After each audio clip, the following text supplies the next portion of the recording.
Para mim é um grande privilégio agora, nessa manhã do Santo Sábado, poder estar gravando esse vídeo para se comunicar aí com irmãos de várias localidades, também amigos, simpatizantes dessa mensagem. E estamos aqui em pequeno número na casa do irmão Antônio Costa, irmã Vilma. E temos esse privilégio de estarmos aqui em pequeno número. Tivemos uma escola sabatina muito boa. Eu gostaria de aproveitar essa oportunidade para trazer uma reflexão a todos nós. Primeiramente, diante de todas essas questões que têm sido apresentadas pela mídia em relação à epidemia ou pandemia, como se preferir dizer, eu não tenho o propósito aqui de aumentar ainda mais a atenção para esse tema. Ainda que já ao decorrer das semanas várias pessoas têm feito postagens em relação a textos bíblicos, e nós podemos até ler aqui em Mateus 24:7, dizendo que se levantaria nação contra nação, reino contra reino, haveria fomes, pestes e terremotos em vários lugares. Importante lembrar que aqui todas essas referências que são feitas em Mateus 24, nessa parte inicial, no verso 8 diz o quê? Mas todas essas coisas são o quê? O princípio das dores. Né? Então, infelizmente, nesses tempos, nós encontramos também muito burburinho em relação a cumprimentos mais específicos de profecias que nós sabemos que não tem nada correlacionado a isso. Por exemplo, pessoas pegarem as 7 pragas do Apocalipse, que nós, como comunidade adventista, temos conhecimento suficiente em relação a que isso só ocorrerá quando o tempo de graça já ter finalizado. Antes disso ocorrerá muita coisa. Como nós sabemos, haverá uma lei dominical nacional nos Estados Unidos, depois disso crescerá, expandirá para os outros países, e assim também a mensagem será levada a todo mundo com o grande poder do Espírito Santo derramado sem medida. Então, quando nós vemos pessoas pegando relatos das 7 pragas, outros textos referentes a esses últimos dias, que haverá uma grande crise final na história terrestre, nós vemos que as pessoas não entenderam ainda que o texto diz aqui, mas tudo isso é o quê? Princípio das dores. E gostaria de dizer que, de fato, de qualquer maneira, a situação aí que tem se apresentado em relação a justamente as pessoas ficarem em quarentena deveria ser aproveitada de fato na meditação da Palavra de Deus, até para não se dar lugar ao pânico, à histeria, de modo que nós devemos agir com esperança, com uma boa disposição mental, testemunhar em favor da nossa fé a confiança de Deus no controle. E eu tenho um texto aqui na carta de Tiago, no capítulo 4, que nos traz uma recomendação importante também, de modo geral, para a sociedade em que vivemos hoje, e também pode ser útil mesmo para nós que fazemos parte de uma comunidade religiosa e de repente podemos nos encontrar numa situação de comodismo nesse mundo, acostumados então à sequência parece ininterrupta do mundo girando e parece que nada pode parar, né? E de repente a gente vê as coisas parando subitamente.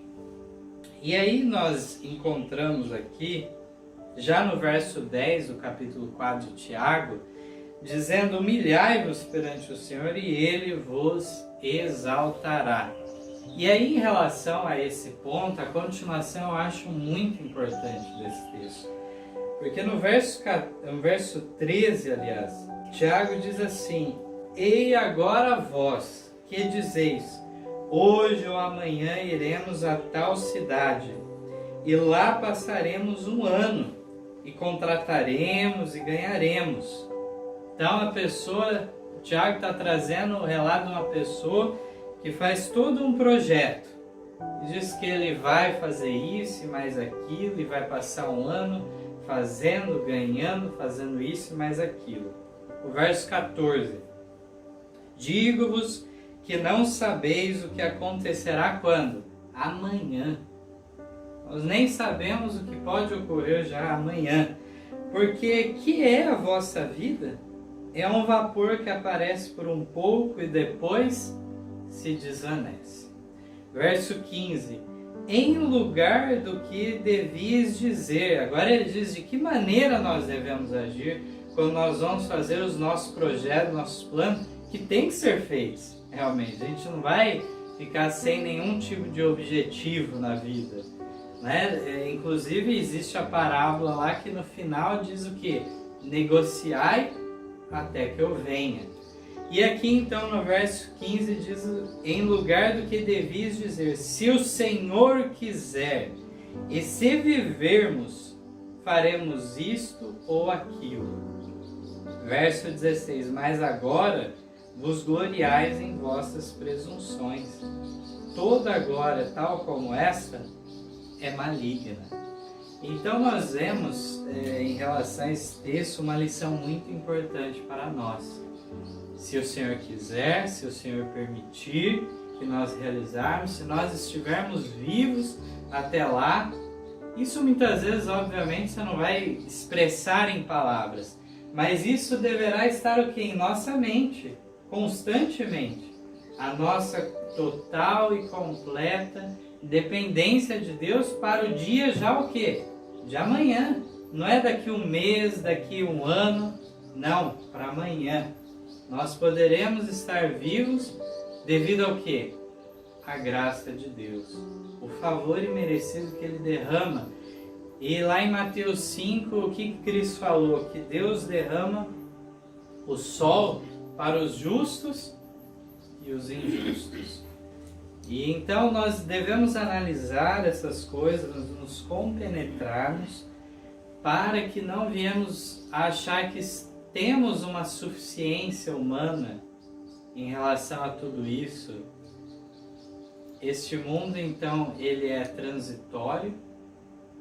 Ele, de fato, nós sabemos que está caminhando para a destruição final. Mas, no final das contas, nós encontramos em Eclesiastes, um livro que muitas vezes é chamado o livro mais mal-humorado da Bíblia, uma lição muito grande em relação a tudo isso. Porque no livro de Eclesiastes fala muito sobre esta vida passageira. Vejam só. Não fala tanto da vida por vir, que é a mais importante, mas nos dá lição em relação a como viver. E traz vários conselhos, condena os ricos, né, que entesouram o seu dinheiro e depois ele não consegue nem dormir tranquilamente, porque ele tem que, fala que, vigiar o seu dinheiro. E aí diz o que? Doce ao sono do trabalhador, quer ele coma muito, quer ele coma pouco. Fala também uma lição muito grande em Eclesiastes em relação à mensagem que tem estado presente em nossas literaturas constantemente, que é a vida e moradia no campo. Fala que quem até se serve do campo? O rei é dependente. Todos nós somos dependentes do que é produzido no campo. E assim vai sendo dada várias recomendações em Eclesiastes, dizendo que de fato as pessoas muitas vezes querem criar ilusões em relação a essa vida, achando que não, eu vou fazer um grande feito na história para ser imortalizado na história. Então esse tipo de atitude, de pensamento. E no entanto, o sábio Salomão, depois de toda aquela vida de desregramento, de provar de todas as coisas, de muita riqueza, ele então escreve esse livro no final da vida. E ele coloca como tudo isso é então algo inútil. E aí de repente ele apresenta assim, sabe o que é interessante se fazer? Eva, come com a sua família, bebe, desfruta a vida com a mulher da sua mocidade. Ou seja, ele direcionou agora o foco das pessoas para o quê? Para o cotidiano, para as coisas simples, básicas da vida, as relações familiares, o comer, o beber, o desfrutar do momento, não achando que a felicidade só é quando? No momento futuro, quando eu alcançar determinado objetivo. Aí ele direciona para as pequenas coisas e fala, você pode desfrutar isso. Deus não acha pecaminoso isso. Desfrute dessas pequenas coisas e desses tempos de graça que Deus derrama sobre nós para nós ficarmos alegres, contentes. E por fim, esse livro, ele traz uma meditação final no seu último capítulo, capítulo 12. É muito conhecido, né? E no verso 1 já direciona uma mensagem justamente aos jovens. Lembra-te também do teu Criador nos dias da tua mocidade, antes que venham os maus dias e cheguem os anos os quais venhas a dizer, não tenho neles contentamento. Aquele que escolhe servir ao Criador da sua existência, do seu ser, já na mocidade, ele tem um privilégio enorme. Ele ficará livre de dificuldades, livre de certas tristezas na vida. E ele estará bem disposto também para transformar o seu caráter. Então, quando Ellen White, a mensageira do Senhor, traz conselhos, em relação à educação das crianças, ela fala desde os primeiros anos deve começar essa educação de maneira que seja combatida a natureza pecaminosa que há em nós. E desse modo inverter a situação para que a pessoa crie um caráter semelhante ao de Cristo. Aquele que posterga isso para mais adiante, ele vai descobrir que aquilo que de repente lá atrás, quando ele era criança, jovem, ele sentia ainda prazer em certas coisas da vontade de Deus, ele já não tem mais vontade. Já não tem mais um desejo de se voltar a Cristo. E aí nós vemos aqui, por fim, o texto diz no verso, então,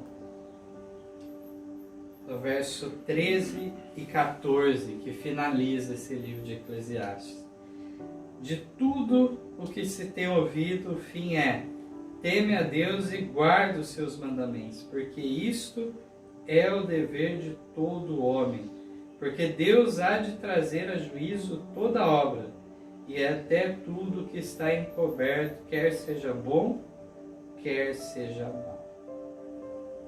Final de um livro que se assemelha a um tratado de filosofia aqui, o sábio Salomão resume tudo a teme a Deus e guarda os seus mandamentos. Porque na realidade esse é o fim, o propósito de todo ser humano. As leis de Deus, tal como as leis naturais que Ele instituiu no nosso mundo, tem as leis morais dele, que é como fosse o quê? O manual de instrução do fabricante, ou do nosso Criador, que coloca então de que maneira devemos agir. E assim fazendo, nós seremos então,